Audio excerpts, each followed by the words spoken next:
У Києві відкриють офіс оборонних інновацій. Європейські стартапи будуть допомагати силам оборони України. Єврокомісар з питань внутрішнього ринку Європейського Союзу Брентон повідомив, що ЄС почав уже практичну роботу для відкриття такого офісу в Україні. Про це єврокомісар сказав під час виступу на форуму оборонних індустрій Україна-ЄС, який прийшов сьогодні.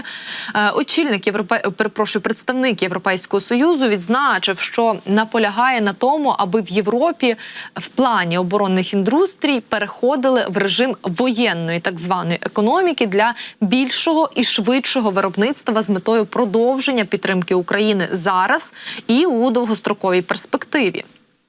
При цьому комісар озвучив конкретні пропозиції щодо того, як краще інтегрувати українську оборонну промисловість з європейською оборонно-технологічною та промисловою базою.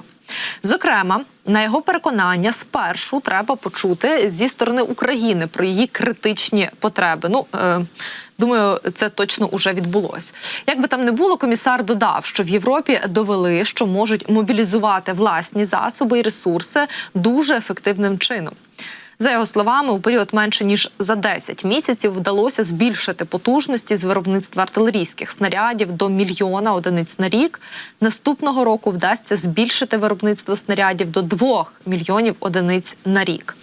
Брентон також визнає, що цього недостатньо, і країни ЄС повинні продовжувати збільшувати потужності для виробництва артилерійських боєприпасів.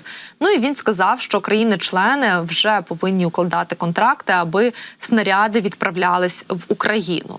Також він додав, що у цьому і полягає сенс нової європейської стратегії щодо оборонної промисловості, яку в ЄС ухвалили напередодні. Ми зробимо і подбаємо так, аби повторити підхід щодо боєприпасів для інших сегментів з метою збільшення наших виробничих потужностей. Стратегія покликана не лише підтримати готовність європейської оборонної промисловості, але й також посилити зв'язки між європейською та українською оборонними промисловостями. Саме тому ми відкриємо Офіс оборонних інновацій у Києві, для того, аби створити міст між інноваційними стартапами Євросоюзу, українськими компаніями і її Збройними силами. Я задоволений, що практична робота із виконання цієї задачі вже почалась.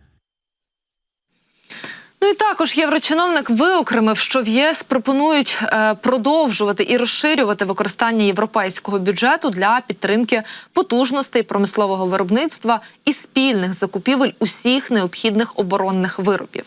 Брентон також нагадав, що ЄС нещодавно ухвалив нову стратегію у сфері оборонної індустрії, власне, про що уже говорила. І ця стратегія передбачає тісне залучення України. А очільник дипломатії Європейського Союзу Жозеп Борель, також вважає, що країни ЄС взагалі могли б закуповувати озброєння для України безпосередньо в українських оборонних компаній та швидко передавати його для військової підтримки Києву. Про таке Борель також заявив на форумі оборонної промисловості Україна-ЄС. Там, до слова, присутні понад 140 компаній із 25 країн-членів ЄС. Борель тим часом каже, що Європейський Союз має бути креативнішим і розвідувати нові шляхи для доставки військової підтримки до України. Данія показала приклад, розпочавши шлях прямого інвестування в українську оборонну індустрію. Це шлях, яким потрібно йти. Закупівля обладнання в українських компаній чи у спільних європейських та українських підприємств, створених в Україні, це варіант, який ми будемо вивчати разом із країнами-членами.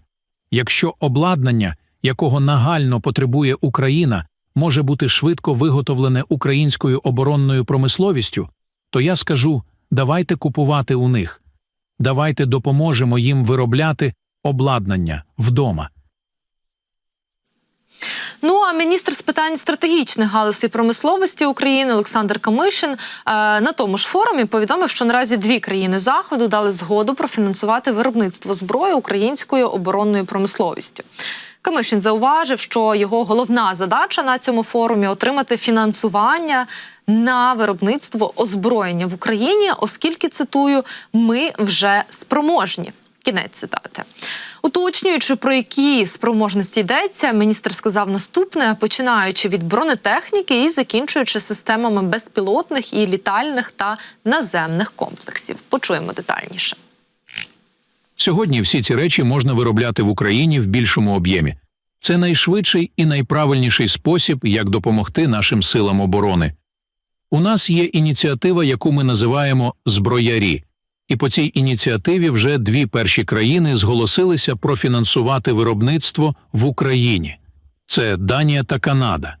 Ми шукаємо додаткові кошти сьогодні для того, щоб виробляти більше в Україні. У нас є додаткові незаконтрактовані спроможності, і ми хочемо, щоб вони були профінансовані за рахунок європейських коштів. А міністр закордонних справ України у свою чергу назвав 3 складові для успіху і розвитку європейського оборонпрому. У своєму зверненні до того ж форуму оборонної промисловості очільник нашого МЗС сьогодні заявив, що вважає, що знову ж таки є 3 складові, від яких залежить успіх розвитку європейської оборонки. Перша складова, за словами Кулеби, це створення спільного оборонно-промислового простору в рамках Європейського Союзу, а також країн-партнерів і країн-кандидатів. Зокрема, спільний оборонно-промисловий простір допоможе подолати проблеми, які виникають через використання різних видів зброї та боєприпасів, вважає міністр. Друга складова, за його словами, це довгострокове планування, контракти та закупівлі. На думку Кулеби, стратегія ЄС вже зробила важливий крок у цьому напрямку, і зараз Україна очікує швидкої практичної імплементації, зокрема на національному та міжурядовому рівнях.